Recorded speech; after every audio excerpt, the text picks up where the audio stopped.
ಏನೂ ಗೊತ್ತಿಲ್ಲ. ಇನ್ನು ರಾಯರ ಬೃಂದಾವನ ಇದೆಯಲ್ಲ, ಆ ಕಲ್ಲು ಕೂಡ ರಾಯರ ಆಯ್ಕೆ ಮಾಡ್ಕೊಂಡಿದ್ದು ಮುಂಚಿತವಾಗಿ ಅವರಿಗೆ ಅಂತ ತುಂಬಾ ಸುಂದರವಾದ ಬೃಂದಾವನವನ್ನ ಮಾಡಿಡಲಾಗಿತ್ತು. ಆದ್ರೆ ರಾಯರದನ್ನ ಬೇಡ, ಇದೇ ಬೇಕು ಅಂತ ಹೇಳಿದ್ರು ಅನ್ನುವಂಥದ್ದು. ಅದನ್ನೇ ನಾನು ಹೇಳಿದ್ದು. ಹ್ಮ್ ಅವ್ರು ತೋರಿಸ್ತಾರೆ ವೆಂಕಣ್ಣ ಪಂತನ, ನೋಡು ನನಗೆ ಇದು ಬೇಡ, ಅವ್ನು ಒಳ್ಳೆ ಗ್ರಾನೈಟ್ರಲ್ಲಿ ಮಾಡಿಸಿರ್ತಾನೆ ಪಾಪ ವೆಂಕಣ್ಣ, ಮಾಡಿಸೋದು ಚೆನ್ನಾಗಿರಲಿ ಅಂತ ಹೇಳಿ.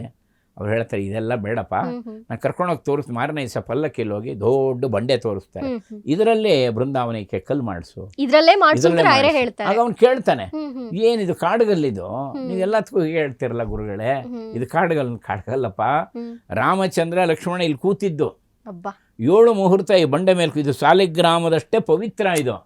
ರಾಮಚಂದ್ರ ಇದೇ ಬಂಡೆ ಮೇಲೆ ಕೂತ್ಕೊಂಡು ವಿಶ್ರಾಂತಿ ಪಡೆದಿದ್ದ. ನಾನು ಆ ಅಂತರ್ಗುಹೆಯಲ್ಲಿ ಪ್ರವೇಶ ಮಾಡಿ ತಪಸ್ಸು ಮಾಡಬೇಕಾಗಿದೆ, ನಾನು ರಾಮಚಂದ್ರನ ಅನುಗ್ರಹ ಆಗಬೇಕು.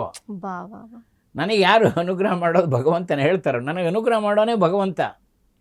ಅದಕ್ಕೆ ನಮ್ಮಲ್ಲಿ ಅವರ ಒಂದು ಜೀವನದಲ್ಲಿ ಒಂದೊಂದು ನಡೆನೂ ಕೂಡ, ಅದಕ್ಕೇನೆ ಮನುಷ್ಯ ಅದನ್ನು ಇಲ್ಲೇನೇನು ಮಾಡ್ತಾನೆ ಅದು ಯಾವುದು ಲೆಕ್ಕ, ಬರೀ ಮೋಜು ಮಾಡಿಕೊಂಡು ಖುಷಿ ಪಟ್ಕೊಂಡು ಎಂಜಾಯ್ ಮಾಡಿಕೊಂಡು ಅವ್ರನ್ನ ಬೈಕೊಂಡು ಇವರು ನೀನು ಈಗೆಲ್ಲ ಮಾಡ್ತೆ, ಆಮೇಲೆ ಯು ವಿಲ್ ಬಿ ಅಲೋನ್, ಜೀವ ಹೋಗುವಾಗ ಒಂಟಿ ಹೋಗುತ್ತೆ.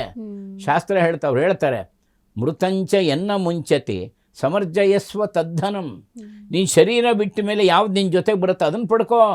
ಇಲ್ಲಿ ಸೈಟ್ ಮಾಡೋದೇ ನಿಜ, ಇಲ್ಲಿ ಆಭರಣ ತೊಗೊಂಡೆ ನಿಜ, ಬೇಕಾಷ್ಟು ಹಣ ಮಾಡೋದೇ ನಿಜ, ಒಳ್ಳೆ ಸ್ಟೇಟಸ್ ಇದೆ ನಿಜ, ಅಧಿಕಾರ ಇದೆ ನಿಜ, ಕೀರ್ತಿ ಇದೆ, ಇದು ಯಾವುದು ನಿನ್ನ ಜೊತೆಗೆ ಬರೋಲ್ಲ. ಎಲ್ಲ ಶರೀರವೇ ನಿನ್ನ ಜೊತೆಗೆ ಬರೋಲ್ಲ.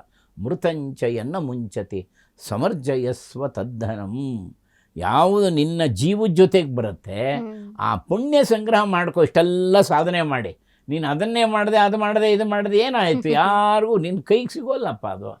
ಹಾಗೆ ನೋಡಿ ಅವ್ರು ಹೇಳ್ತಾರೆ, ಈ ಕಲ್ಲಿಂದ ನೀವು ಮಾಡಿದ್ರೆ ಅಂತರ್ಗುಹೆಯಲ್ಲಿ 700 ವರ್ಷ ಇರ್ತೀನಿ ನಾನು, ನನಗೆ ರಾಮದೇವ್ರ ಅನುಗ್ರಹ ಆಗಬೇಕಪ್ಪ, ನಾನೇನು ಕೃಷಿ ಮಾಡಬೇಕೆ, ಒಳ್ಳೆ ಫಲವತ್ತಾದ ಭೂಮಿ ತಗೊಂಡು.